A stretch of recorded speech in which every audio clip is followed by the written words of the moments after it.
Hello, everyone. I'm Shellerina E. Thaxton, and thank you so much for tuning in to the Empowerment for You Network channel. Today, we have a very special guest, and she is here to inspire us, to encourage us, all ultimately, so that we can live our purpose and destiny in which God has called us to be. Kemir Baker, welcome to the Empowerment for You Network. Thank you for having me. I'm so excited to be here and to share a little bit more about myself and what I'm all about. Awesome, awesome. I understand that you have a company that caters to the wellness of women called JINTEL. Can you start out by telling us what is the mission of JINTEL? Yes, we provide faith based and therapeutic programs to equip women on their emotional health and wellness journeys. In those programs, we talk about self expression, self confidence, and just having a purposeful living life. We are so excited about the things that we do and how we love others through our programs. You mentioned about your programs. Can you tell us about the programs that are currently being implemented? Yes, we have two educational programs that I'm so proud about. One of them is called Stronger You Emotional Wellness, and that program is specifically for seniors. And what we do, we go into our local community here in Texas, into assisted living places, and we teach emotional wealth, mental health characteristics, and tools and habits, along with Bible study. And I'm really excited because that program, we have the opportunity to build a community with individuals who may be overlooked because of their life stage. But we allow them to connect with God and to have tools to uplift their spirits, to be inspired on a regular basis, and to change how they think about themselves. Our second program is nationwide and it's called Living Free to Be Me. I love that program. It's a little bit more work involved because what we do is we take an individual through the journey of healing emotional wounds from past relationships. And on that journey, we use the grief model to unravel those deep seated emotions that we may have stuffed and buried, and even changed our personality because of the experiences was so overpowering. And in this program, we walk you through that grief recovery stage. We walk you through letting go and healing from those experiences. That is awesome. You said you work with senior citizen women as well as middle aged women. What is the age range of the women that you serve? We serve between ages 40 on up, and that demographic hits home to me because I'm around that age. I'm not going to go specifically to the age, but wanting to create a community where we can come together and get our needs met. And again, have tools where we're not being overlooked because we're a little older in the age. Awesome, awesome. Is the program held every day? Do you all meet once a week? Do you meet only on a monthly basis? That is a great question. And our Stronger You program, it's 10 weeks, but we break it out throughout the year so you can have a break, breathe a little bit, and apply what you've learned in the program. The Living Free to Be Me, that program is 7 weeks long and it meets weekly. And again, everything that we do is so that you can take it home, put it into everyday practice, and be a new you. So it sounds like you all have programs that serve youth, programs that serve middle aged women, plus programs that serve elderly women as well. Yes, except for the youth part. We don't necessarily hit under 30 just yet, but time will come for that. Our age demographic is particular for those who this conversation is something that we haven't had on a regular basis, and being able to accommodate women who may not have the opportunity to have these conversations and to give them the chance to have a voice and a safe community. How long have you all been established? That's a very good question, too. We've been around for 5 years now, and it's been a wonderful growth opportunity. We continue to grow, we continue to enhance our initiatives, and continue to impact our communities. And what inspired you to create JINTEL? Yes, I'm gonna try my best not to get too long-winded on this response, but it definitely came from my own life experiences where I was on my healing journey from just enduring traumatic childhood experiences, but just learning how to unplug those deep-seated issues that came from that. And so one of the things that I learned on my journey was I needed more help, I needed more assistance, I needed something that can give me more information about my emotional well-being, about my mental health. And in the process of having that journey, I realized that this information should be shared and to be able to encourage others as they walk through their healing process. And of course, because I'm a person of faith, we incorporate God in the midst of it. And that was something that was very instrumental as I continued to grow and heal, was that I wanted God along the journey and the part of that process. But I also know that not everyone from a faith-based environment can handle what I needed to have because they didn't have those same experiences.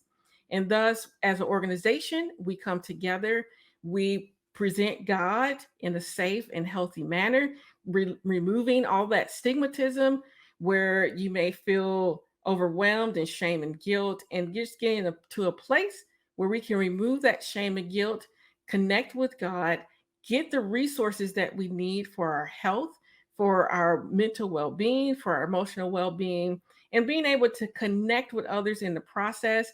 Because I don't know about you, but so many times I'm like, I felt like it was just me. And as I've gotten older, I realize it is not just me. And we're here to say, you are not alone. And together we can inspire, equip, and help each other get to the place that we want to be in and back to our authentic selves that we somehow have gotten lost in because of our life experiences. That sounds like a very, very resourceful program. You mentioned about the stigmas of mental health, and we both know as African American women that that stigma has a dominant hold Mm, in the community. A lot of African Americans, they don't like to address the fact that themselves or someone in their family may have a mental problem. mm, And for a person to admit that one exists, a lot of times it gives the stigma of being inferior or even crazy. But mm, your organization is here to break that mhm, stigma and to make people comfortable with addressing mental health issues. And like you said, you realize that, hey, I'm not the only one. mhm, There's a lot of people out here who are experiencing what I'm experiencing. mhm. Do or does your organization provide counseling as well? We are on the track to have counseling for on an ongoing basis. Yes. Right now we do offer coaching services. So that's interesting. People come to you all one on one and receive one on one coaching. Yes, we've learned that our programs work better when it's in a group setting so that it helps to inspire and let you know again that you're not alone, as well as getting some more feedback and help to transition your thought patterns. And being able to have a sounding board really does provide that opportunity to grow in the way that you didn't think about before, because perhaps maybe you were the individual suffering in silence, and we're just wanting to break that suffering mode, and especially in silence. And when you're able to have a group and a team, it propels you to take it to the next level. Explain to the listeners and viewers what would a typical coaching session be like? And you don't have to go into great detail, but if you can give us an overview, of what that experience would involve. Yes, I'm actually kind of excited about our coaching services because one aspect of coaching that we do is with NLP. And what that does is to help rewire some of the things that occurred in your brain. And so, what we do is use that form of methodology to create an environment where you can seek out your goals, but address those limited beliefs that is prohibiting you from achieving your goals and help your brain to attach and anchor to something that's new and something that's more powerful or even a more positive experience so that you can achieve who you want to be within your authentic self. And so each coach does things a little bit differently. We're growing our network, so we're getting more coaches on board. And again, for us, our main premise is to strengthen and encourage and give you the tools that you can put into practice every day so that you are more self-aware, equipped, and can address your current issues head on, but still being able to be in a supportive environment as you do it. You mentioned tools. Mhm. Can you give us a tool right now for us to begin with improving our mental health? Mhm. A tool that I always talk about and is very easy, and you probably didn't think of it as a tool, but it is, and that is just journaling. When we stuff our emotions and feelings, we kind of disconnect from those experiences and we limit how to express ourselves in a healthy way because inwardly we kind of shut down. So, journaling provides an opportunity to be self expressed. You don't have any criticism. You don't have to worry about someone coming back yelling at you. You can be your authentic self, explore your feelings, explore those situations that have been painful, and then get to a place of just releasing it. So, journal gives you an opportunity to release instead of stuffing. Awesome. Awesome, awesome, awesome. And I agree with you. Journaling really does for me personally relieve me from stress. Mm, Even if it's for something good. If mhm, I'm planning an event, if it's tasks that I need to do at work, mhm, a everyday daily to-do list, it just seems like when I write it down, mhm. there's less stress. Yeah, yeah. And you're giving your brain a break from having to repeat the situation over and over again. It gives it an outlet and thus the relief that you're experiencing. And the brain itself is such an interesting, what can we call it? Organ, computer, human computer. A Yes. natural human computer is what our brain is. And it's just amazing how it can be rewired. Yes. Yes. And in that rewiring phase, which is so key, it gives you an opportunity, as I mentioned before, to hold on to what is good instead of what you previously experienced. And unfortunately, when we go into that unhealthy coping mechanism, we're not giving our brain the opportunity to recode itself. We're saying it's okay to stay stuck in that experience. And now we're going to continue to build upon that bad experience and continue to relive that bad experience instead of taking time aside to address that wound, put in healthy behaviors, and allow your brain to attach to those healthy behaviors. But I will also add that a lot of the things that we do really does stem from my behavior, the things that I've learned, the things that I've researched, and the things that worked as I began to overcome and becoming aware of more information around me and being able to put those things into practice. So I'm a living example of when things do work and when things do not work. And so I definitely make sure that we're not putting out things that don't work so that your journey becomes more difficult. I love it. I love it.